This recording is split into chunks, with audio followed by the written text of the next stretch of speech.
লা ফাতা ইল্লা আলী, লা সাইফা ইল্লা জুলফিকার, শাহি মুর্দা শের ইয়াজদা, সাইয়্যিদুল কওনাইন বর।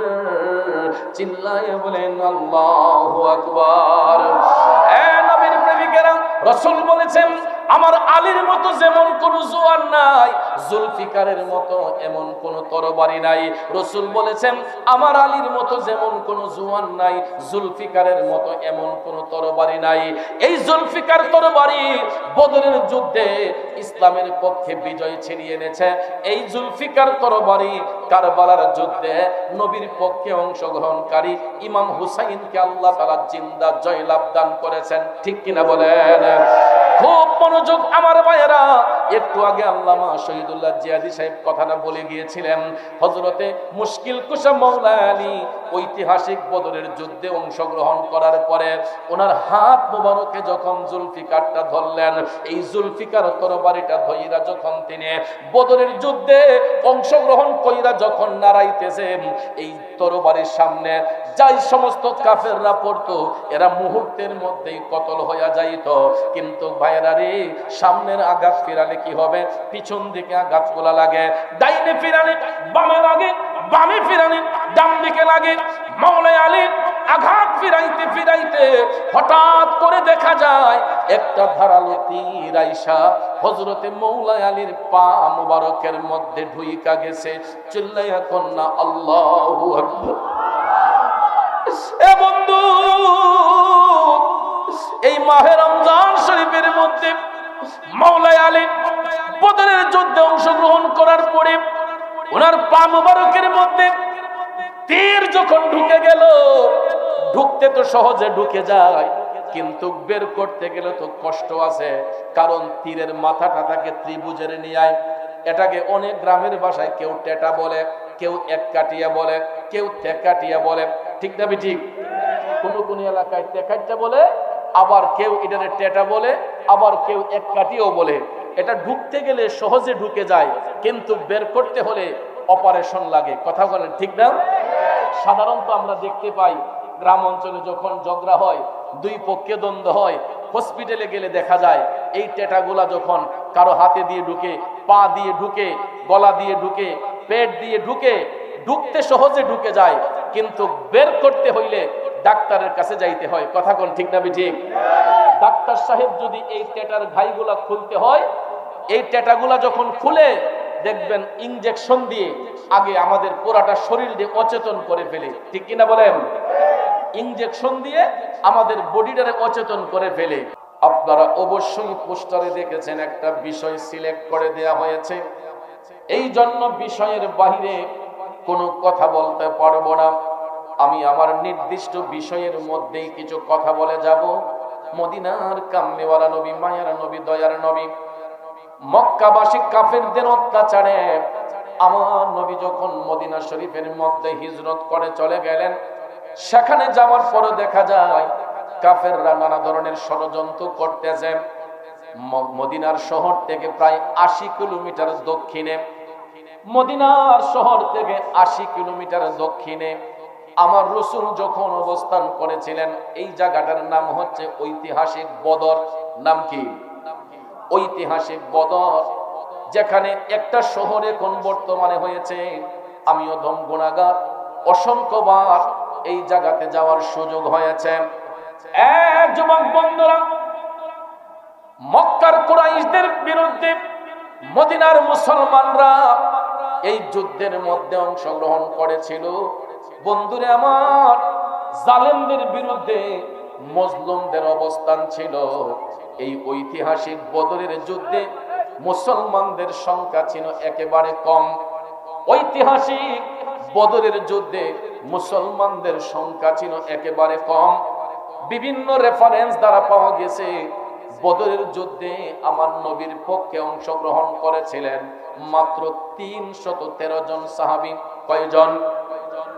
ইসলামের প্রথম যুগে, ইসলামের পক্ষে দ্বিতীয় হিজরির 17ই রমাদানে, ইসলামের পক্ষে দ্বিতীয় হিজরির 17ই রমাদানে মুসলমানদের পক্ষে বিশাল একটা বিজয় আল্লাহ পাক দান করেছিলেন।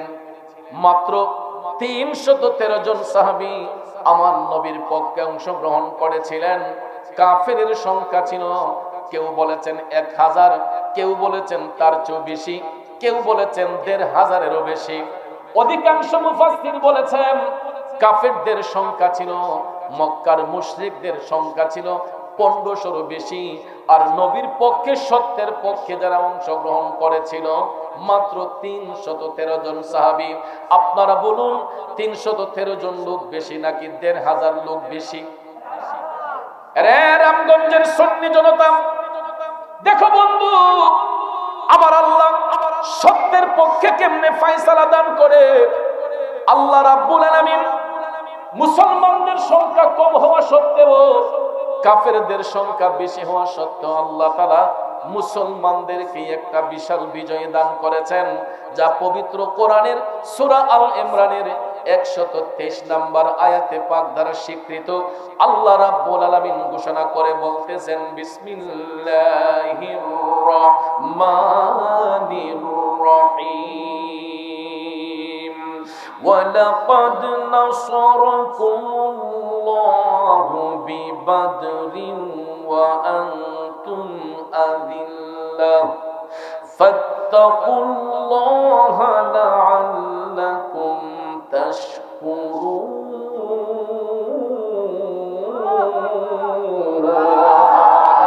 জোরে বলুন ঘোষণাকার। আল্লাহ রাব্বুল আলামিন বলতেছেন, নিশ্চয়ই আল্লাহ তাআলা তোমাদেরকে বদরে সাহায্য করেছিলেন।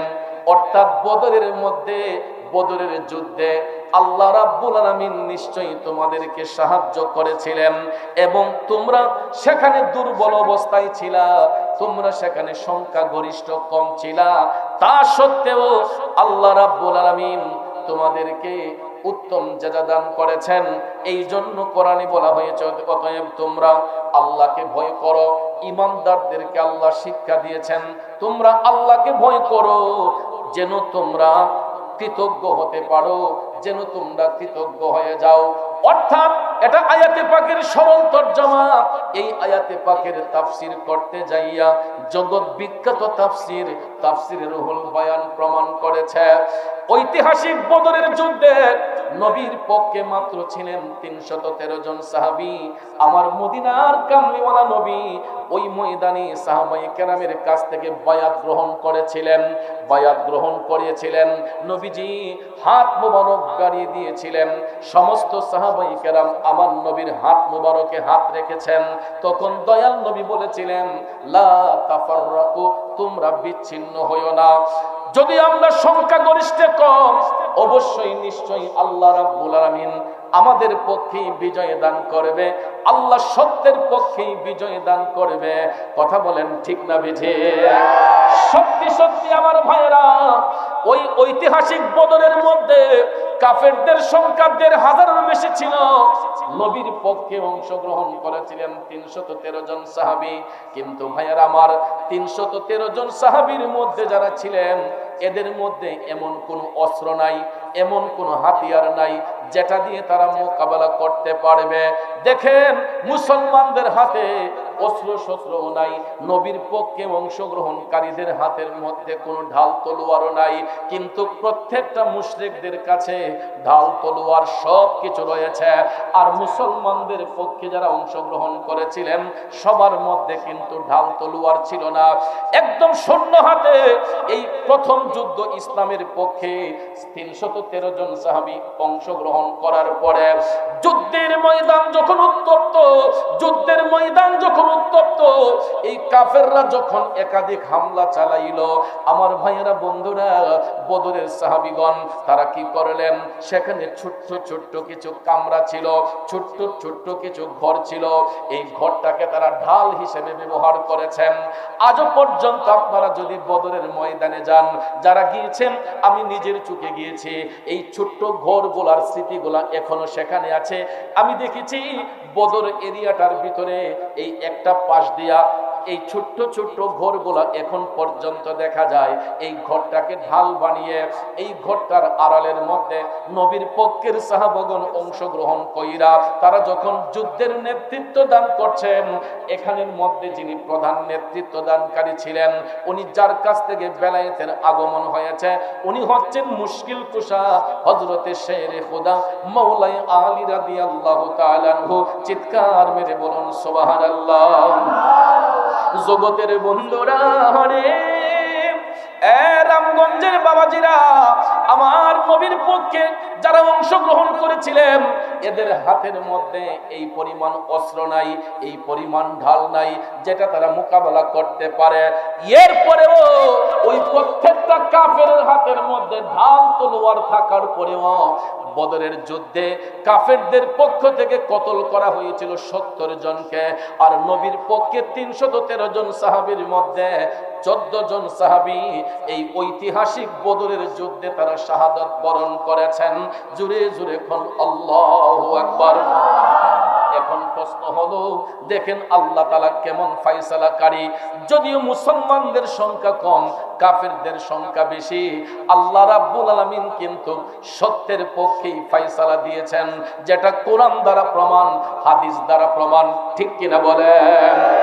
তার ধারাবাহিকতায় আপনারা এখন পর্যন্ত লক্ষ্য করে দেখবেন, যতটা যুদ্ধ সংগঠিত হয়েছে ইসলামের পক্ষে, প্রত্যেকটা যুদ্ধের ময়দানে কাফেরদের সংখ্যা ছিল বেশি, ইমানদারের সংখ্যা ছিল কম। আপনারা খাইবারের যুদ্ধে তাকান, ইয়ারমুকের যুদ্ধে তাকান, উহুদের যুদ্ধে তাকান, প্রত্যেকটা যুদ্ধের ময়দানে, কারবালার যুদ্ধে তাকান, প্রত্যেকটা যুদ্ধের ময়দানে গো নবীর পক্ষে লোক ছিল কম, বাতিলের পক্ষে লোক ছিল বেশি। কিন্তু আমার আল্লাহ বিজয় দান করেছেন ইমানদারদেরকে। এটাই চিরন্তন সত্য। আওয়াজ দিয়ে বলুন ঠিক না মিছে? বর্তমানেও দেখবেন ইমানদারের পক্ষে লোক কম থাকে আর বাতিলের পক্ষে লোক থাকে বেশি। কিন্তু ভুলে যাবেন না, আমরা সেই জাতি, আমরা রক্ত বিসর্জনের মাধ্যমে নিজের শরীরের তাজা রক্তের বিনিময়ে আমরা ইসলামের পক্ষে জিহাদ করেছি। যেই চেতনাটা এখন পর্যন্ত আমাদের মধ্যে আছে না নাই? কথা বলেন, আছে না নাই? নবীর প্রেমিকেরা, ইসলাম এত সহজে আসে নাই।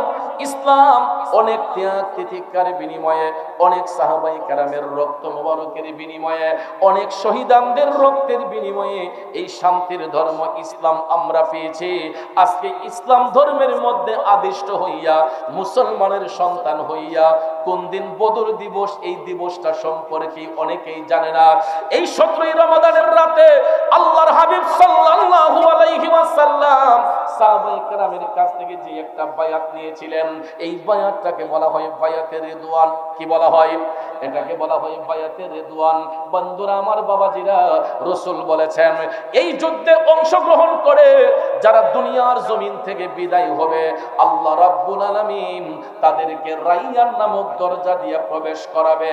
অর্থাৎ রোজা অবস্থায় যদি কেউ শহীদ হয়ে যায়, রোজা পালন অবস্থায় কেউ যদি শহীদ হয়ে যায়, আল্লাহ রাব্বুল আলামিন তাদের জন্য এমন একটা জান্নাত নির্ধারণ করেছেন। দয়াল নবী বলছেন এই জান্নাতের দরজাটার নাম হচ্ছে রাইয়ান। এই রাইয়ান নামক দরজা দিয়া শুধুমাত্র রোজাদারদেরকে প্রবেশ করানো হবে, যারা রোজা অবস্থায় দুনিয়ার জমিন থেকে বিদায় হবে। রাসূল বলেছেন ওই শহীদদেরকে আল্লাহ রাব্বুল আলামিন এমন ভাবে পুরস্কৃত করবেন, যা হাসরের ময়দানে গোটা বিশ্ববাসী এই পুরস্কারটা তারা দেখতে পাবে। শহীদদেরকে আল্লাহ তাআলা কত ইজ্জত দান করে।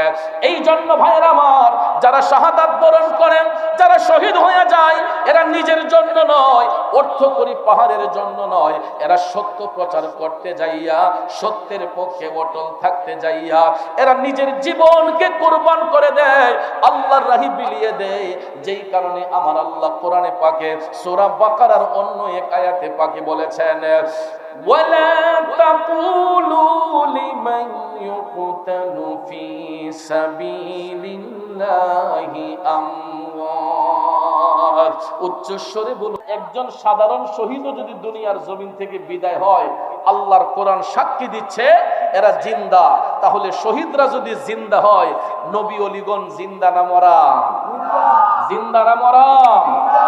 আমরা যখন কোন সাহাবীর মাজার জিয়ারত করতে যাই, আমরা যখন কোন নবী ওলির রওজা জিয়ারত করতে যাই, তখন দেখবেন আমাদের গায়ের মধ্যে বেদাতের ট্যাগ লাগানো হয়। আমাদেরকে কবর পূজারী বলা হয়, মাজার পূজারী বলা হয়, ঠিক না ঠিক? বন্ধুরা আমার, মদিনা শরীফ থেকে 80 কিলোমিটার দক্ষিণে, 80 কিলোমিটার দক্ষিণ পশ্চিম এলাকায় এটা, আমি নিজে গিয়েছি। সেখানে আপনারা বদরে যখন যাবেন দেখবেন সাইনবোর্ডের মধ্যে স্পষ্ট করে লেখা মাকবরায়ে বদর। মাকবরায়ে বদর অর্থাৎ এই বদরে সাহাবায়ে কেরামের মাজার শরীফ, কবর মোবারক গোলা, সেখানে জিয়ারত করার জন্য হাজার হাজার মানুষ, লক্ষ লক্ষ মানুষ গাড়ি ভরে ভরে তারা সেখানে অবস্থান করে, ঠিক কিনা বলেন? আমি নিজে গিয়েছি, সাহাবায়ে কেরামের মাজার শরীফ জিয়ারত করেছি। আমি মদিনা শরীফে জান্নাতুল বাকিতে জিয়ারত করেছি। বন্ধুরা আমার, বাবাজিরা, আজকাল কিছু কিছু মোল্লা মুন্সিরা এরা কিন্তু জিয়ারতের বিরুদ্ধে ফতোয়া প্রদান করে, আছে না নাই? আমরা কবরের পাশে রেখে যখন জিয়ারত করি তখন দেখবেন কিছু কিছু মুন্সি সাহেবরা আছে, এরা যদিও জিয়ারত করে কিন্তু মুনাজাত করার সময় এরা পশ্চিম দিকে মুখ করে, ঠিক না ঠিক? এরা দেখবেন মৃত ব্যক্তিকে কবরে দাফন করিয়া 40 কদম দূরে আইসা আমরা যখন কবরবাসীকে সামনে রেখে দোয়া করি তখন দেখবেন কিছু কিছু মুন্সি সাহেবরা এরা দেখবেন নিজের বডিরে ঘোরাইয়া এরা পশ্চিম দিকে কেবলামুখী হয়, ঠিক না ঠিক? অর্থাৎ এরা কয় কবরকে সামনে রেখে দোয়া করা নাকি বেদাত। আচ্ছা বলেন, দোয়া করা কি কোনো বেদাত হইতে পারে? আর দোয়াও মুখুল ইবাদত হো, দোয়া হইছে ইবাদতের মগজ। আর দোয়ার জন্য কেবলা শর্ত নয়, নামাজের জন্য কেবলা শর্ত, ঠিক না ঠিক? রামগঞ্জের ভাইয়েরা বুঝার চেষ্টা করবেন, কিছু কিছু মোল্লা মুন্সিরা আমাদের আবেগ ইমোশনকে নষ্ট করতেছে, কিছু কিছু মিষ্টি মিষ্টি কথা দিয়ে আমাদের ঈমান আমলকে ধ্বংস করতেছে। নামাজের জন্য কেবলা শর্ত। আমরা যখন নামাজের কাবায় দাঁড়াবো তখন আমাদেরকে কেবলা নির্ধারণ করতে হবে, পশ্চিম দিক নির্ধারণ করে আমরা নামাজের কেবলায় দাঁড়াবো। কিন্তু আল্লাহর কাছে প্রার্থনা করতে গিয়া কোনো কেবলার প্রয়োজন নাই, কোনো দিকের প্রয়োজন নাই। কেবলা মানে কি? দিক। অর্থাৎ নামাজের জন্য কেবলা শর্ত, কিন্তু দোয়ার জন্য কেবলা শর্ত নয়। আল্লাহ কি পূবে নাই, পশ্চিমে নাই, উত্তরে নাই, দক্ষিণে নাই, উপরে নাই, জমিনে নাই? আমার আল্লাহকে পাইতে গেলে উত্তর, দক্ষিণ, পূর্ব, পশ্চিম কোন দিক নির্ধারণ করতে হয় না। কিন্তু যখন আল্লাহকে সেজদা করব, আমরা যখন নামাজের মাধ্যমে যখন আল্লাহকে তাল্লাশ করব, তখন আমাদেরকে কেবলা নির্ধারণ করতে হয়। কিন্তু যখন অ্যাপ্লিকেশন করব, মুনাজাত করব, মুনাজাতের জন্য কেবলার কোনো শর্ত নয়। কারণ ভাইয়েরা আমার, যদি আমরা কবরবাসীকে সামনে রাখি আল্লাহর কাছে প্রার্থনা করি, বলুন তো আমাদের হাতের তালুটা কি কবরের দিকে থাকে নাকি আসমানের দিকে থাকে? হাতের তালুটা কোন দিকে থাকে? আমরা তো চাই আল্লাহর কাছে, কথা কোন ঠিক না বেঠে?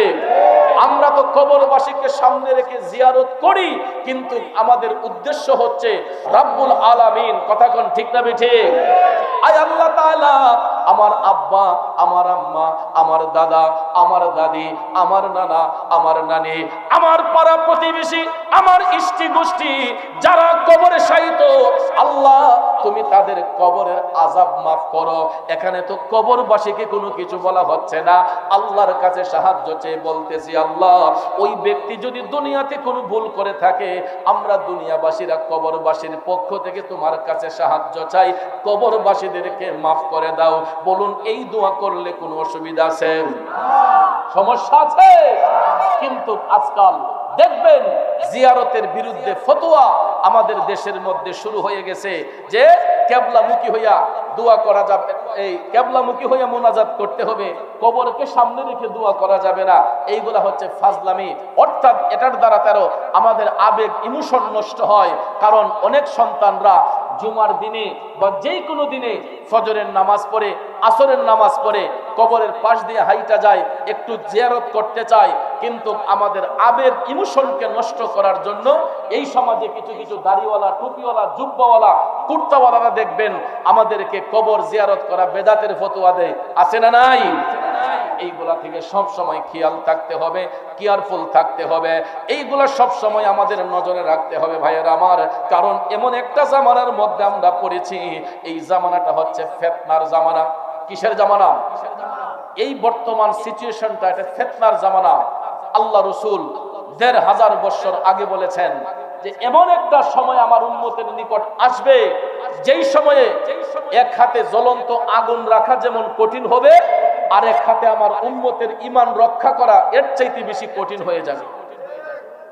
এক হাতে জ্বলন্ত আগুন রাখা যতটা কঠিন, তার চাইতে বেশি কঠিন হবে উম্মতের ঈমান রক্ষা করে চলা। এই জন্য ভাইয়ের আমার, আল্লামা ইকবাল বলেছেন, এই সমাজের কিছু কিছু মানুষ সকালবেলা মুমিন হয় আর বিকালবেলা এরা কাফের হয়। সকালে যদি মুমিন হয়, বিকালবেলা কাফের হয়ে যায়। কারণ ইসলামটা এত সেনসিটিভ একটা জিনিস, ইসলাম কিন্তু সহজতর একটা জিনিস, কিন্তু আজকাল আমরা ইসলামকে কঠিন করে ফেলতেছি, ইসলামের অনুশাসনগুলোকে আমরা খুব হার্ড করে ফেলতেছি। কিন্তু ইসলাম কোনো কঠিন কোনো বিষয় নয়, ইসলামের প্রত্যেকটা জিনিস সুন্দর। কথা কোন ঠিক না বেজে? ইসলামের প্রত্যেকটা আদর্শ সুন্দর, কিন্তু আজকে আমাদের কিছু কিছু আচরণ দ্বারা সুন্দর জিনিসটাকে আমরা অসুন্দর করতেছি। কথা বলেন ঠিক কি না? এই জন্য রামগঞ্জের ভাইয়েরা, আপনাদের পায়ে হাত ধরে বলে যাব, যদি বাবা দুনিয়া থেকে চলে যায়, যদি মা দুনিয়া থেকে চলে যায়, বেশি না পারেন অন্তত প্রতিদিন জুমার দিনে অন্তত কবরবাসীকে সামনে রেখে তাদের আত্মার মাগফিরাত কামনা করবেন। যদি সপ্তাহে না পারেন 15 দিনে একবার, 15 দিনে যদি না হয় অন্তত মাসে একবার মা বাবার কবর জিয়ারত করবেন, কবরবাসীদেরকে সামনে রেখে কবর জিয়ারত করবেন। কারণ ভাইয়ের আমার, বন্ধুরা আমার, দুনিয়ার জমিন থেকে যারা ঈমান আমল নিয়ে চলে যায়, ওই সমস্ত মুমিন ব্যক্তিরা কখনো তারা মরে না, এরা জিন্দা। শহীদ যারা হয়, আল্লাহর পথে যাদের জীবন কোরবান হয়েছে, এরা কখনো মরে না, শহীদরা জিন্দা। এই জন্য আমার ভাইয়েরা, বন্ধুরা, শহীদরা যদি জিন্দা হয়, আল্লাহর নবীগণ জিন্দা না মরা? নবীর প্রেমিকারা, যুবক বন্ধুরা, আমার বাবাজিরা, ঐতিহাসিক বদরের মধ্যে 313 জন সাহাবী অংশগ্রহণ করেছিলেন, কিন্তু যুদ্ধ যখন হয়েছিল অসংখ্য সাহাবায়ে কেরাম আঘাতপ্রাপ্ত হয়েছেন, কিন্তু 14 জন সাহাবী বদরের মধ্যে শাহাদাত বরণ করেছিলেন। আর আঘাতপ্রাপ্ত যারা ছিলেন, এদের মধ্যে সবচাইতে বেশি যিনি ব্যথিত ছিলেন, উনি হচ্ছেন মুশকিল কুশা শেরে খুদা হযরতে মাওলায়ে আলী কাররামাল্লাহু ওয়াজহাহু। কারণ ঐতিহাসিক বদরের মধ্যে হযরতে আলীর হাত মোবারকের মধ্যে একটা তরবারি ছিল, এই তরবারিটার নাম হচ্ছে জুলফিকার। নাম কি? জুলফিকার। এই সম্পর্কে হাদিস শরীফে রাসূল বলেছেন, লা ফাতা ইল্লা আলী, লা সাইফা ইল্লা জুলফিকার, শাহে মুর্দা শেরে ইয়াজদা, সাইয়্যিদুল কওনাইন বার। চিল্লায়ে বলেন আল্লাহু আকবার। নবীর প্রেমিকেরা, রাসূল বলেছেন, আমার আলীর মতো যেমন কোন জোয়ান নাই, জুলফিকারের মতো এমন কোন তরবারি নাই। রাসূল বলেছেন, আমার আলীর মতো যেমন কোন জোয়ান নাই, জুলফিকারের মতো এমন কোন তরবারি নাই। এই জুলফিকার তরবারি বদরের যুদ্ধে ইসলামের পক্ষে বিজয় ছিনিয়ে এনেছে। এই জুলফিকার তরবারি কারবালার যুদ্ধে নবীর পক্ষে অংশগ্রহণকারী ইমাম হুসাইনকে আল্লাহ তাআলা জিন্দা জয়লাভ দান করেছেন। ঠিক কিনা বলেন? খুব মনোযোগ আমার ভাইয়েরা। একটু আগে আল্লামা শহীদুল্লাহ জিয়াদি সাহেব কথাটা বলে গিয়েছিলেন, হযরতে মুশকিল কুশা মাওলা আলী ঐতিহাসিক বদরের যুদ্ধে অংশগ্রহণ করার পরে ওনার হাত মোবারকে যখন জুলফিকারটা ধরলেন, এই জুলফিকার তরবারিটা ধইরা যখন তিনি বদরের যুদ্ধে অংশগ্রহণ কইরা যখন নাড়াইতেছেন, এই তরবারির সামনে যাই সমস্ত কাফেররা পড়তো, এরা মুহূর্তের মধ্যেই কতল হইয়া যাইত। কিন্তু ভাইরা রে, সামনের আঘাত ফিরালে কি হবে? পিছন দিকে আঘাতগুলা লাগে, ডাইনে ফিরালে বামে লাগে, বামে ফিরালে ডান দিকে লাগে। মাওলানা আলী আঘাত ফিরাইতে ফিরাইতে হঠাৎ করে দেখা যায় একটা ধারালো তীর আইসা হযরতে মৌলা আলীর পা মুবারকের মধ্যে ঢুইকা গেছে। চিল্লাইয়া কন্যা আল্লাহু আকবার। এ বন্ধু, এই মাহে রমজান শরীফের মধ্যে মৌলা আলী বদরের যুদ্ধে অংশগ্রহণ করার পরে ওনার পা মুবারকের মধ্যে তীর যখন ঢুকে গেল, ঢুকতে তো সহজে ঢুকে যায়, কিন্তু বের করতে গেলে তো কষ্ট আছে। কারণ তীরের মাথাটা তাকে ত্রিভুজের নিয়ে, এটাকে অনেক গ্রামের ভাষায় কেউ টেটা বলে, কেউ এক কাটিয়া বলে, কেউ তেকাটিয়া বলে, ঠিক না ঠিক? কোন কোন এলাকায় তেকাটিয়া বলে, আবার কেউ এটারে টেটা বলে, আবার কেউ এক কাটিয়াও বলে। এটা ঢুকতে গেলে সহজে ঢুকে যায়, কিন্তু বের করতে হলে অপারেশন লাগে। কথা বলেন ঠিক না? সাধারণত আমরা দেখতে পাই গ্রাম অঞ্চলে যখন ঝগড়া হয়, দুই পক্ষে দ্বন্দ্ব হয়, হসপিটালে গেলে দেখা যায় এই টেটাগুলা যখন কারো হাতে দিয়ে ঢুকে, পা দিয়ে ঢুকে, গলা দিয়ে ঢুকে, পেট দিয়ে ঢুকে, ঢুকতে সহজে ঢুকে যায়, কিন্তু বের করতে হইলে ডাক্তারের কাছে যাইতে হয়। কথা কোন ঠিক না ঠিক? ডাক্তার সাহেব যদি এই টেটার ঘাইগুলা খুলতে হয়, এই টেটাগুলা যখন খুলে দেখবেন ইনজেকশন দিয়ে আগে আমাদের পুরাটা শরীর দিয়ে অচেতন করে ফেলে, ঠিক কিনা বলেন? ইনজেকশন দিয়ে আমাদের বডিটারে অচেতন করে ফেলে। আপনারা আবার মনে করেন যে মিসাইল নাই পড়ছে নাকি? কথা কোন ঠিক না? আবার আপনারা মনে করেন না যে আমরার মাহফিলের ভিতরে কেউ মিসাইল ছেড়ে দিছে। এটা মিসাইল না বাবা, এটা ড্রোন ক্যামেরা। এই ড্রোন ক্যামেরা দিয়ে আমাদের এই মাহফিলটাকে নিয়ন্ত্রিত করা হচ্ছে, তারা ক্যামেরা বন্দি করতেছে। আপনারা তো আমার কথার দিকে মনোযোগ নাই, সবাই দেখছি এটার দিকে ছায়া রইছেন। তো এটা ড্রোন ক্যামেরা, এটা দিয়ে আমাদের মাহফিলকে এরা ক্যামেরা বন্দি করতেছে, সবাইকে উঠাচ্ছে। কোনো সমস্যা আছে? আমরা বাঙালিরা তো আবার এগুলার প্রতি নজর থাকে বেশি। দুই দেশে লাগছে যুদ্ধ, দুই দেশে যুদ্ধ লাগছে। মার্কিন সেনারা, ইসরায়েলি সৈন্যরা এরা ইরানের উপর হামলা চালাচ্ছে। মুসলিম কান্ট্রি ইরানও তাদের পাল্টা জবাব দিচ্ছে। আমরা বাঙালিরা কি করব? দেখেন আমরা বাঙালিরা কি করি, মোবাইলটা খুলে দেখেন, কলা গাছের মাথার মধ্যে ওই যে কলার শরীর থুট আছে না, কলার থুট, আমি কালকে ফেসবুকের দিকে হাসতে হাসতে শেষ। ইটারে কলা গাছের মাথার মধ্যে থুটটারে দিয়ে রাখছে, দিয়া পোলাপানে এআই ক্যামেরা দিয়ে, একটা এআই সফটওয়্যার আছে, এই এআই সফটওয়্যার দিয়া ইটা দিয়ে হারা ঠেলা মারে, আবার কেউ দেখছি হ্যান্ডেলও মারে, আবার দেখছি রিক্সার ফাম্বার দিয়া সাপ মারে, ইটা ফাল মেরে উঠে গিয়ে আরেক বেটার বিমান ফালাই দেয়। আচ্ছা বলেন, কলা গাছ কি ইটা উপরে উঠে যেতে পারবো? তো বাঙালিরা ইটা করতে পারে, কিন্তু মূল জিনিসের মধ্যে নাই। কারণ ভাইয়ার আমার, আজকে বিশ্বের 57টা মুসলিম কান্ট্রি, এশিয়ার 57টা মুসলিম কান্ট্রি, আমরা নিজেরাই লজ্জিত। যেখানে ইবাদতের সর্বোচ্চ প্রাণ কেন্দ্র সৌদি আরবিয়া, সেই জায়গার মধ্যেও মার্কিন ঘাঁটি দিয়ে রাখছে।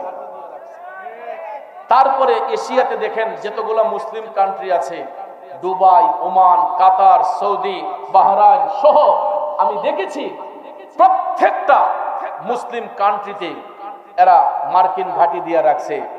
আমরা ইসলামকে বিজয় করেছি, ঠিক না ঠিক? আমরা নিজের বুকের তাজা রক্ত ঢেলে দিয়ে, জীবন দিয়ে ইসলামকে আমরা কায়েম করেছি। ভাইয়ার আমার, বন্ধুরা আমার, ইসলাম অন্তরে ধারণ করেছি। আজকে যেখান থেকে আমরা শিক্ষা নেওয়ার কথা, এরাই দেখা যায় মার্কিন ঘাঁটি দিয়ে রাখছে। তাইলে আমাদেরকে মারবো না তো কাকে মারবে? এরপরে দেখেন ইরান, যদিও সে যেই মতবাদেরই হোক, তারা তো কালেমা পড়ে মুসলমান, ঠিক না? অনেকে বলতেছে এরা শিয়াবাদ। আমি বললাম যতবাদী হোক, এদের তো একটা পরিচয় মুসলমান। এরা তো আল্লাহু আকবারের ধ্বনি বলে, কথা কোন ঠিক না? তাহলে মুসলিম কান্ট্রি হিসেবে এই ইরানের জন্য দোয়া করা আমাদের দরকার না? মুসলমান হিসেবে তাদের পক্ষে দোয়া করা আমাদের দরকার। কিন্তু আজকে দেখা যায় অধিকাংশ মুসলিম কান্ট্রি দেখা যায় ভাইয়ার আমার, এরা মুসলমান হইয়া মুসলমানের পক্ষে থাকে না। যেই কারণে বিশ্বের দরবারে মুসলমানরা লাঞ্ছনা বঞ্চনার শিকার হচ্ছে। আজকে দেখেন চীন, রাশিয়া ইরানকে সহযোগিতা করে কিন্তু মুসলিম কান্ট্রিগুলা সহযোগিতা করছে না। এটা আমাদের ব্যর্থতা। কথা বলেন ঠিক না ঠিক? এই জন্য যুবক ভাইয়েরা আমার, কোন কথা থেকে কোন কথায় চলে গেছি। এটা ড্রোন ক্যামেরা দিয়ে বেড়ায়, এই ঘোরাঘুরি করতেছে, অনেকে ভাবতেছে হেলিকপ্টার নিয়ে দৌড়তেছে। আল্লাহর রাস্তায় এটার দিকে আর কেউ নজর দিবেন না। আর ড্রোন ক্যামেরা যে দূর হইছে, আমার মনে হয় চলবো ইনশাআল্লাহ। তো এটার আস্তে আস্তে থামাইলেন, একটু দুরূদ শরীফ পড়েন। আল্লাহুম্মা সাল্লি আলা সাইয়্যিদিনা মুহাম্মাদ নাবি শাফি মাওলানা মুহাম্মাদ নাবিয়ানা মাওলানা মুহাম্মাদ আল্লাহুম্মা সাল্লি আলা সাইয়্যিদিনা মুহাম্মাদ নাবি শাফি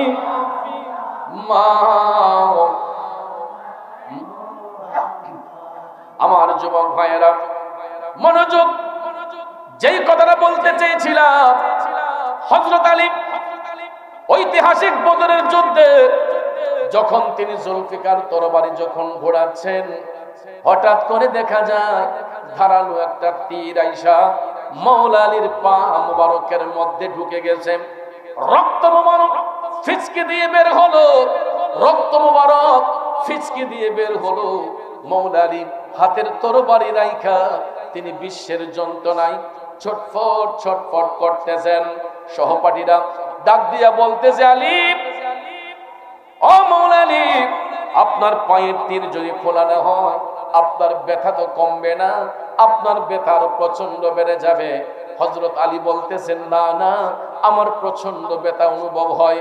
তোমরা এখন আমার তীর যদি খুলতে যাও, আমার কাছে মনে হচ্ছে যেন পৃথিবীটা কিয়ামত হয়ে যাচ্ছে। এত বিশ্বের যন্ত্রণা, এত যন্ত্রণা আমার হচ্ছে, আমি এটা সহ্য করতে পারতেছি না। সহপাঠীরা কয়, হুজুর, ও মাওলা আলী, তীর যদি খোলা না হয় আপনার ব্যথা তো কমবে না। হযরত আলী ডাক দিয়ে বললেন, এ আমার সহপাঠীরা, তোমরা একটা সুযোগে আমার পা থেকে তীর খুলতে পারবা, একটা সুযোগে আমার পা থেকে তীর খুলতে পারবা। আমি আলী যখন নামাজের মধ্যে দাঁড়াইয়া, আমি যখন নামাজের মধ্যে দাঁড়াইয়া আমার মওলা পাকের দিদারে যখন চলে যাব, ওই মুহূর্তে তোমরা আমার পায়ের তীরটা খুলতে পারবা। জোরে কি আল্লাহু আকবার বলা যাবে না? তার মানে বোঝা গেল নামাজ কোনো মস্কারার ইবাদত না। ঠিক না বেঠে? আমরা দেখছি এখন কিছু কিছু মুসল্লি নামাজ নিয়েও দেখছি ঠাট্টা মস্করা শুরু করছে। আর এই যে সফটওয়্যার গুলা বের হয়েছে, ক্যামেরা গুলা বের হয়েছে, মোবাইল ফোন বের হয়েছে, একটা মানুষ আরেকটা মানুষকে অপমান করতে, বেইজ্জতি করতে সেকেন্ডও লাগে না। কিছু ওইলেই না ফেসবুকে ছেড়ে দেয়। এখন দেখছি বাইরে তো করছে, আল্লাহর ঘর মসজিদের ভিতরে গিয়ে হন আপনার দুষ্টুমি শুরু হয়ে গেছে। নামাজে দাঁড়াইছে, একজনে আরেকজনে গুতা মারছে। এটা কি করছে? নামাজের মাঝে হার এটার আবার ফিচ্ছে দিয়ে লাত মারছে। আপনারা বলেন এগুলা কি নামাজ নাকি ধোঁকাবাজি? এটার দ্বারা তো সে তার ঈমান আমলকে ধ্বংস করে ফেলতেছে। তারপরে দেখবেন তারাবির নামাজ 20 রাকাত সুন্নতে মুআক্কাদা, ঠিক না ঠিক? কিছু কিছু নাফিত আছে, এটারে কাটতে কাটতে কয় না 8 রেখা আছে না নাই? তারাবির নামাজ 20 রাকাতি সুন্নতে মুআক্কাদা, পড়ব কয় রাকাত? 20 রাকাত। যদি খতমে তারাবি পড়েন আলহামদুলিল্লাহ, 30 পারা কোরআন 27 রমজান পর্যন্ত পাঠ করা হয়। যদি পড়তে পারেন তাহলে পড়নেওয়ালা যেই সওয়াব, যিনি পড়তেছেন যিনি যেই সওয়াব পাবেন, যিনি শুনবেন একই সওয়াব পাবেন। কারণ আমরা তো এমনিতে কোরআন তেলাওয়াত করতে পারি না, কিন্তু নামাজের মধ্যে দাঁড়াইয়া যখন ইক্তেদাইতু বিহাজাল ইমাম বলি, তখন ইমামের কেরাতি হলো মুক্তাদির কেরাত। ইমাম সাহেব যে কেরাত পাঠ করবেন, সূরা পাঠ করবেন, মুক্তাদি যে শুনতেছে, ইমাম সাহেবের কেরাতি মুক্তাদির কেরাত হয়ে যায়। এই জন্য ভাইয়ের আমার, যত মুসল্লিরা খতমে তারাবি আদায় করেন, মসজিদের মধ্যে গিয়ে হাফেজ সাহেবদের সাথে শরীক হয়ে হাফেজ সাহেব হুজুর 30 পারা কোরআন পড়া যেই সওয়াব পাবে, যেই মুক্তাদি খতমে তারাবি পড়বেন 30 পারা মাধ্যমে ওই ব্যক্তি একই পরিমাণ সওয়াব পাবে। কিন্তু আমাদের দেশে কিছু কিছু মানুষ বিভিন্ন জায়গায় সফর করে বিধায় অনেকে খতমে তারাবি পড়ার টাইম নাই, এই জন্য সূরা তারাবি পড়ে ছোট ছোড়া দিয়ে এরা সূরা তারাবি আদায় করে। ঈদে করতে গিয়েও দেখবেন যদি ইমাম সাহেব হুজুর একটু লম্বা করে তো হুজুর আজকে লম্বা হয়েছে গা, ঠিক না বেটি? হুজুর একটু স্পিডে মেরে দিই, তুফান তুল্লা লই। এরপরে দেখবেন নামাজ নিয়েও ধান্দাবাজি শুরু হয়ে গেছে। এরপরে কিছু কিছু হুজুর আছে আমি দেখছি একটু কেরাতগুলাকে সহি শুদ্ধ করে না পড়ে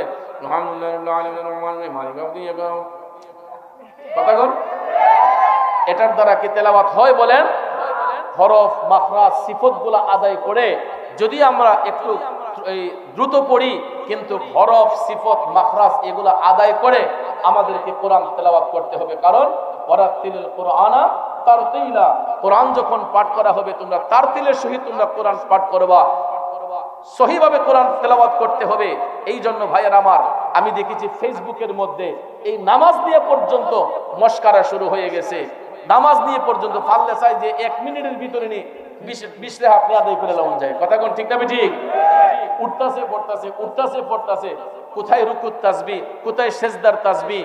আমরা যে সামি আল্লাহ হুলিমান হামিদা বলে দাঁড়াইলাম, এখানে দাঁড়াইয়া কি পড়তে হয় এটা পর্যন্ত অনেকে আমরা জানি না, কিন্তু গীবতটা ঠিকই করতে পারি, মোবাইল ফোনে আমরা ছাড়তে পারি। আমার কথা হলো যে যেই ব্যক্তি নামাজের ভিডিও কইরা ফেসবুকে ছাড়ে, এই লোকটা কি নামাজ পড়ে নাকি পড়তেছে না? সে তো নামাজ পড়তেছে না, তাহলে সে প্রথম গুনাহগার, তারপরে যেটা প্রচার করতেছে আরো গুনাহগার। গুনার কোনো সীমা সংখ্যা নাই। এই জন্য নামাজ কোনো ধোঁকাবাজির ইবাদত নয়, নামাজ হচ্ছে আপনার আল্লাহর সন্তুষ্টি অর্জনের জন্য ইম্পর্টেন্ট একটা ইবাদত। যেই কারণে বলা হয়েছে ইন্নাস সালাতা তানহা আনিল ফাহশাই ওয়াল মুনকার, নামাজ আল্লাহর বান্দাদেরকে অশ্লীল কাজ থেকে, বেহায়াপনা থেকে মুক্ত করে আনে। আওয়াজ করে বলেন ঠিক না বেঠিক? কিন্তু আমরা কিছু কিছু মুসল্লি নামাজ পড়ে গিয়া আরো অশ্লীল কাজের মধ্যে যুক্ত হই। দেখবেন মাহে রমজানে রোজা পালন কইরা বাজারে গিয়ে একটা কাজে লাগাই দিছে, কইরে বেটা রোজা রাখছি দিকে রে, নাইলে ওখানেই পারিবার করলাম না, আছে না নাই? কইরে রোজাটা রাখছি দিকে, নাইলে ওখানেই একটা তোর বুড়োটা বার করলাম না। এরপরে সে বোবালায় আমার পর যা বাচ্চ আজকে রোজাটা দীক্ষা আসেনি বাবা। একদম আল্লাহর হাবিব স্পষ্ট করে বলেছেন যে রোজা পালন অবস্থায় তোমরা যদি মেজাজ চড়া হয়ে যায়, রসুল বলছেন তোমরা 3 বার পরিচয় দাও যে আমি রোজাদার। এরপরে যদি তোমার মেজাজ গরম থাকে, রসুল বলেন তোমার দৃষ্টিটাকে জমিনের দিকে নিক্ষেপ করো, তুমি দৃষ্টিটাকে জমিনের দিকে নিক্ষেপ করো। এরপরে যেন রোজাদার হইয়া অন্য ব্যক্তির উপর প্রহার না করে, আঘাত না করে। কেউ যদি খারাপ ব্যবহার করে তার সঙ্গে ভালো ব্যবহার করা, খারাপ ব্যবহার করলে ভালো ব্যবহার দিয়ে তাকে সন্তুষ্ট করা। এই জন্য ভাইয়ের আমার, মাহে রমজানে উচ্চ বাক্য কথা বলা যাবে না, মাহে রমজানে নামাজের প্রতি গাফলতি করা যাবে না, ঠিক কিনা? একটা বার জীবনের গুনার দিকে লক্ষ্য করুন। এ যুবক, গুনাহ করতে করতে জীবনটাকে ধ্বংস করে দিয়েছি, যেই দিকে তাকাই শুধু গুনাহ আর গুনাহ, ঠিক কিনা বলেন? আমার যুবক ভাইয়েরা, বাবাজিরা, আমার আপনার জীবনে এমন কিছু পাপ করেছি, এমন কিছু অন্যায় করেছি, একটা পাপ যদি সমাজের মধ্যে প্রকাশ করা হয়, লজ্জায় এই মুখটা আর সমাজে দেখাতে পারবো না। কথা বলেন ঠিক কিনা?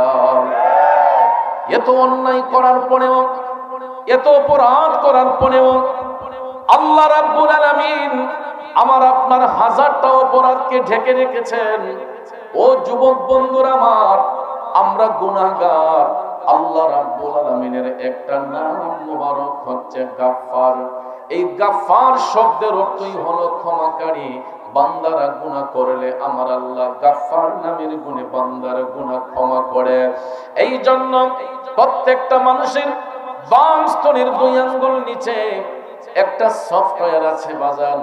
এই সফটওয়্যারের নাম হচ্ছে লতিফায়ে কলব। এটা জন্মের পরে আয়নার মতো পরিষ্কার থাকে, কিন্তু নারী পুরুষ যখন সাবালক হয়ে যায়, পাপ করতে করতে শয়তানের ধোঁকায় পড়িয়া পাপ করতে করতে আয়নার মতো পরিষ্কার কালটা টিক্কার মতো কালো হয়ে যায়। যুবকের দলেরা, এই অন্ধকার কালটাকে জিন্দা করতে হলে বেশি বেশি করে আল্লাহ নামের জিকির করতে হয়। কারণ জিকির কোনো ঠাট্টা মস্করার ইবাদত নয়, জিকির কোনো ফাজলামির ইবাদত নয়। জিকির এমন একটা ফজিলতময় ইবাদত, যেই জিকিরের আমল যার মধ্যে থাকবে, এই জিকির আদায় করাতে কালবের ময়লা দূর হয়, কাল নূরান্বিত হয়। কাল যখন নূরান্বিত হয়ে যায়, বান্দা চোখ বন্ধ করলে শুধু দুনিয়া নয়, আল্লাহর আরশ পর্যন্ত দেখতে পাই। সুবহানাল্লাহ। তাইলে আসুন, জীবনের গুনাহ মাফ করার জন্য সবাই আপন আপন কালবের দিকে মুতাওয়াজ্জি হইয়া গুনাহ মাফের জন্য একটু বড় করে আওয়াজ দিয়া আল্লাহ নামের জিকির করে নেই।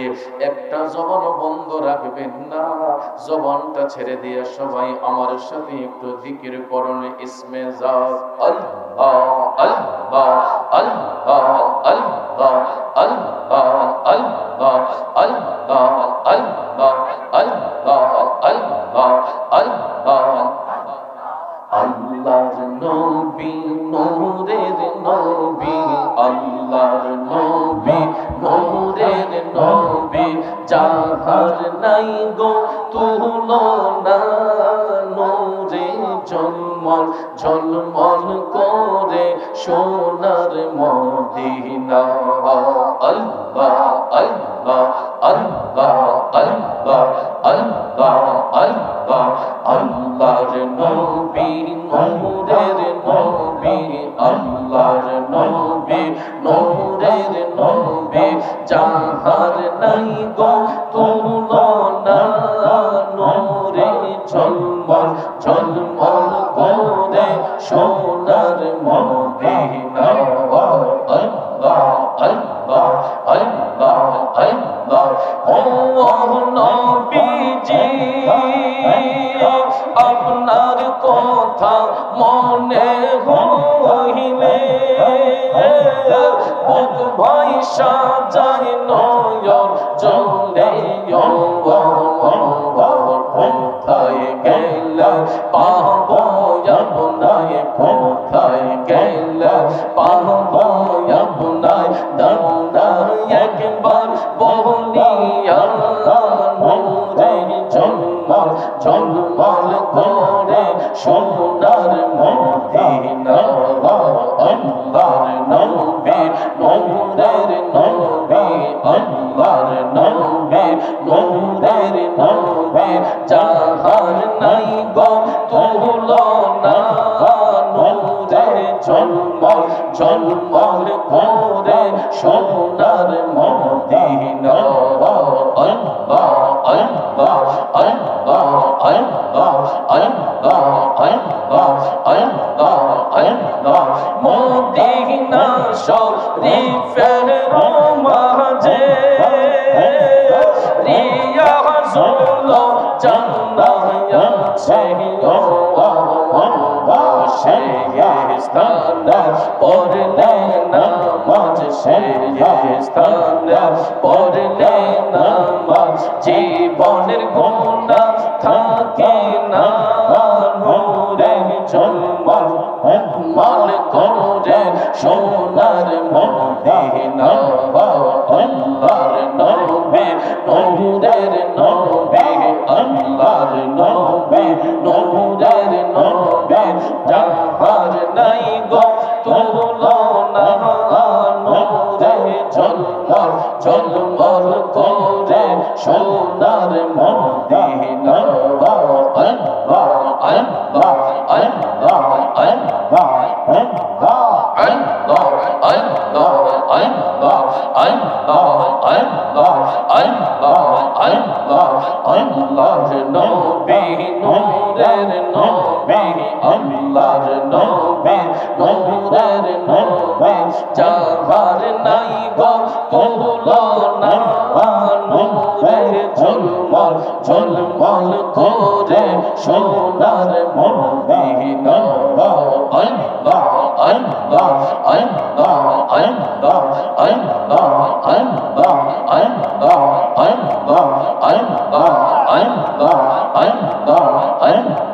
মদিনা শরীফের মাঝে রিয়াজুল জান্নাত আছে সেই স্থানে পড়লে নামাজ সেই স্থানে পড়লে নামাজ জীবনের গুনাহ থাকে না নূরে ঝলমল ঝলমল করে সোনার মদিনা আল্লাহ আল্লাহ আল্লাহ আল্লাহ আল্লাহ আল্লাহ আল্লাহ আল্লাহ